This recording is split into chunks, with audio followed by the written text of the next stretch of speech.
It never was. You see, I used to freeze too. Words would hit me like stones. And I'd just stand there, silent, small, shaking inside, pretending I didn't care. But I did. I remember the first time someone called me worthless to my face. Wasn't a stranger. It was someone I trusted. And the worst part, a small part of me believed them. That's the part that makes insults dangerous. Not the words themselves, but the quiet voice inside us that says, maybe they're right. Let's be honest. We all have wounds, little scars we hide behind smiles, behind achievements, behind pretending to be fine. But insults, they go straight for the wound. Not because they're powerful, but because we're still bleeding. And if you're like me, you've replayed those moments in your head over and over, wishing you had said something clever, wishing you had stood up for yourself, wishing you didn't shrink every time someone tried to make you small. But here's the truth. No one tells. You. Freezing isn't weakness, it's a defense. It's your body saying, this doesn't feel safe. We freeze because we don't want to make things worse, because we don't want to be abandoned, because somewhere along the way, we learned that silence might protect us. But protection isn't the same as healing, and silence is not the same as self-respect. So how do we change that? How do we stop freezing? How do we stop letting someone's careless words control how we see ourselves? It starts with one question. Who do I believe I am? You see, the insult only sticks when it finds something to stick to. If someone called you a purple dinosaur, you'd laugh. Why? Because it doesn't align with your identity. But if someone says, you're not good enough, and that hits something inside you, that's the part that needs your attention. That's the part that needs your love. Not your anger. Not your revenge. Just your love. Let me tell you something I learned the hard way. The people who insult you, they're not mirrors, they're projectors. They're projecting their own pain, their own insecurity, their own stories they haven't healed from. Strong people don't insult others. Secure people don't try to make you feel small. Healed people don't go around breaking others. So, when someone tries to break you with their words, it says more about them than it ever will about you.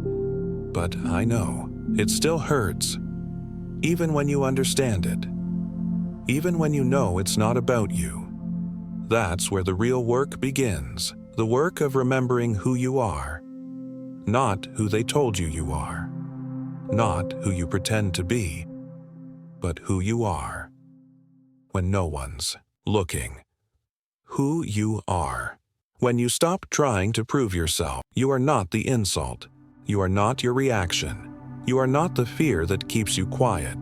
You are the awareness behind it. You are the strength learning to rise. You are the soul that's still here, still listening, still trying. That is power. Real power isn't loud. It's not screaming back. It's not tearing someone down to feel big. Real power is calm. It's presence. It's knowing that you could respond with fire, but choosing peace instead. Because peace doesn't mean silence. It means not letting someone else's chaos control your inner world. So the next time someone insults you, I want you to try something. Don't fight. Don't run. Don't freeze. Just pause. Take one breath. Feel your feet on the ground. Feel your heartbeat and ask yourself, is this true? And if it's not, let it go. Don't hold poison in your heart just because someone handed it to you. You are allowed to protect your peace.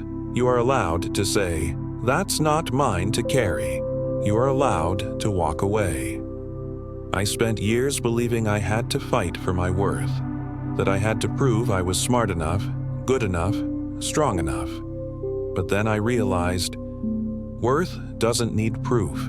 It just is. You don't have to be perfect to be respected. You don't have to be loud to be powerful. You don't have to respond to every insult that comes your way.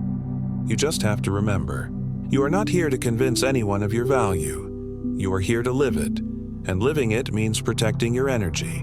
It means healing the part of you that still flinches. It means forgiving yourself for all the times you didn't stand up. Not because you were weak, but because you were still learning how to love yourself. That's what this is about. Not revenge, not clever comebacks, just loving yourself enough to say, I don't receive that. I know who I am. I am enough, and maybe one day someone will insult you, and instead of shrinking, you'll smile. Not because it didn't hurt, but because it didn't own you anymore. And in that moment, you'll be free. Free from the old stories. Free from the need to fight. Free from the fear of not being enough. You'll realize the power was never in the insult. It was always in your response. And now, your response is peace. Because that's what healing sounds like. Not noise. Not rage. Just peace. You didn't freeze because you were weak. You froze because you were human. And now, you're awakening. You're choosing something different. You're choosing yourself. That is the real. Come back. Would you like this script turned into a narrated voiceover or paired with visuals or animation prompts?